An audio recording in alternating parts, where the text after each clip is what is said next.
Welcome, everyone. Today, we're stepping into the future of medicine, a space where decades of hard earned human experience meet the limitless of potential of artificial intelligence. We are exploring how data and code are not replacing the human touch, but amplifying it. Join us today as we explore AI in healthcare, the intersection of clinical wisdom and technological design. Please welcome with me Dr. Faisal AlHawiti, consultant psychiatrist and CEO, leading healthcare innovation and AI transformation. Welcome, Doctor. Thank you. Thank you very much for having me today. Thank you, Dr. Sarah. Um, I'm Faisal AlHawiti, a consultant psychiatrist and healthcare executive from Saudi Arabia. I work both in clinical practice and healthcare leadership.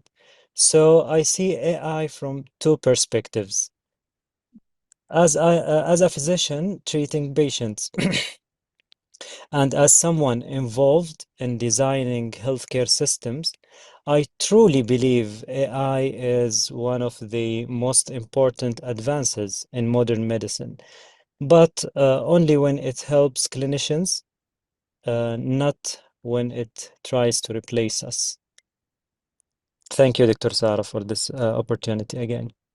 Thank you, Doctor. Okay, Doctor, we are going to start with the first question.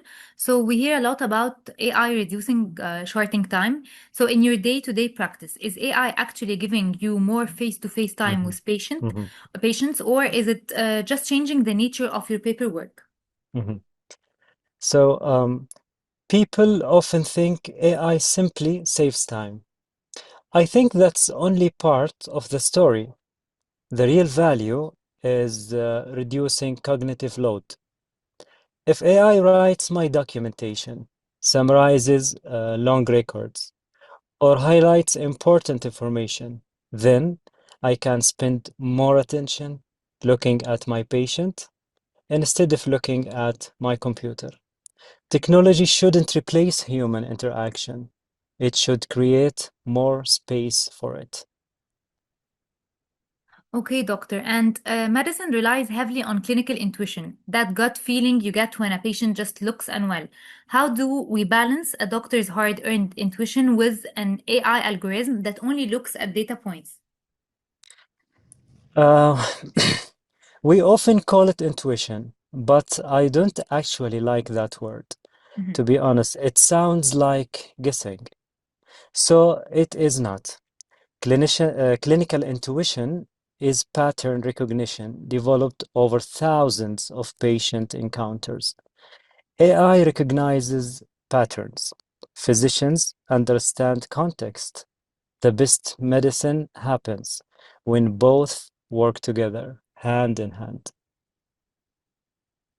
Okay, doctor. And we have more questions for you. So, if an AI diagnostic tool Mhm, flags a high risk condition that contradicts your clinical assessment, how do we mhm, handle that disagreement and who gets the final say? mhm.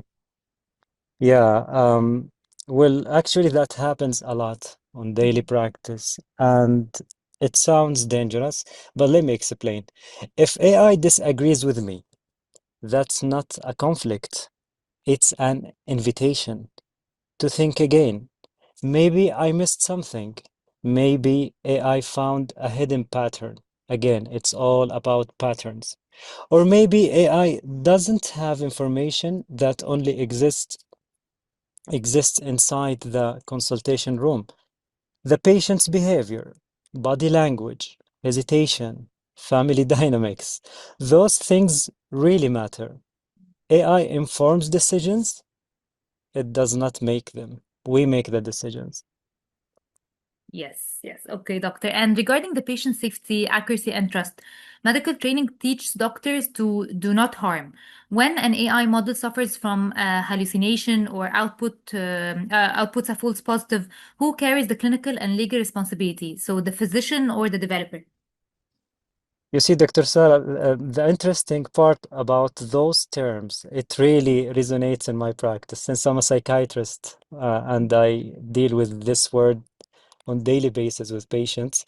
And interestingly, it was given to some areas of the AI. Um, we often hear about AI hallucinations. And yes, they are real. But we should also remember the remarkable successes. AI is already helping detect diabetic retinopathy, for example, supporting radiologists, identifying strokes faster, assisting with documentation, and improving workflow in many hospitals. So the question isn't, is AI good or bad? Every powerful technology has strengths and limitations. The real question is, when should we trust AI and when should we challenge it? That's why clinical oversight will always remain essential. And if I may elaborate an interesting other term. So Yes. we should distinguish between AI hallucinations and AI psychosis. So AI hallucinations happen inside the model itself. The AI generates information that is false, but presented confidently. AI psychosis, on the other hand, refers to a situation where interaction with AI, when we as human interact with AI, the interaction may contribute to or reinforce delusional thinking, but in vulnerable individuals. It doesn't mean the AI is psychotic. It means the human user may develop or have worsening psychotic symptoms, again, if they were vulnerable, associated with intensive chatbot interactions. As a psychiatrist, I don't think AI creates psychosis out of nowhere, but in vulnerable people, it may reinforce existing cognitive biases or delusional beliefs if the system repeatedly validates them. That's why safety, clinical oversight, and responsible AI design are so important. So, doctor, when a patient finds out an AI algorithm helped determine their treatment plan, they can Mm, get anxious. So, how do you explain AI involvement to a patient in a mm. way that builds trust rather than fear? See, Dr. Sarah, patients don't need to understand algorithms. They need to understand that someone they trust is still making the final decision. I explain AI the same way I explain lab tests or CT scans or MRIs. They are valuable tools. They help me, they don't replace me. I make the final decision. Okay, doctor. And when engineers design these tools, they don't Mm, always understand the chaos of a live clinic or ER. What is the mm, number one thing tech developers misunderstand about how medicine is actually practiced? mhm. Um, when it comes to developers, I think the biggest misunderstanding is believing medicine is mainly a technology problem. It is not. Medicine is a human problem. Patients do not arrive with perfect data. Clinics are busy. Emergencies are unpredictable. Emotions affect decisions. Uncertainty is everywhere. Great AI isn't built around algorithms. No, it's built around clinicians, patients, and real workflows. If I'm adding, interestingly, I've just done with my research. I studied the AI trust in Okay. okay, AI trust in decisions. I'm talking about managerial decisions made by AI versus decisions made by human. I studied healthcare workers and I asked them, would you trust AI to schedule your workflow, to evaluate you, to recommend your promotions?